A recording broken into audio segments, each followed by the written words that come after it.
برادر دیگری سوال کردن در حق گذشتگان، پدر و مادر و غیره، خیش و اقربا که وفات کردن، نماز خواندن بهتر است یا اینکه تلاوت کردن؟ یعنی نماز بخوانی، ثواب نماز به اونها بخشش کنی، یا اینکه تلاوت بکنی، کدام از اینها بهتر است؟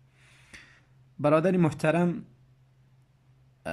البته نماز یا تلاوت کردن و ثواب زیرا برای مرده ها بخشیدن مسئله اختلافی است.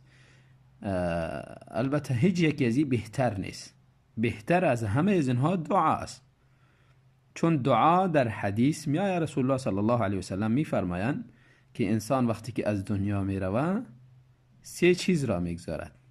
یکی از جمله ولد صالح یدعو له، فرزند نیکوکاری که برشان دعا میکند.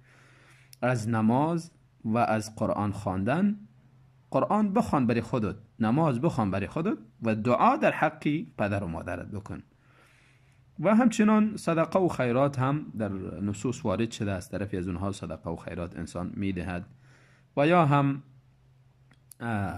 حج میکند یا عمره میکند، اینها ثوابش برای گذشتگان میرسد. اما نماز یا تلاوت قرآن چیزی در نصوص وارد نشده و عبادات ما توقیفی است، پس نباید از طرف مرده قرآن بخوانیم و یا اینکه نماز بخوانیم و یا ثواب زیرا به اونها بخشش کنیم. این چیزی ثبوت نداره و آنچه که ثابت است به همون اکتفا کنیم بهتر است.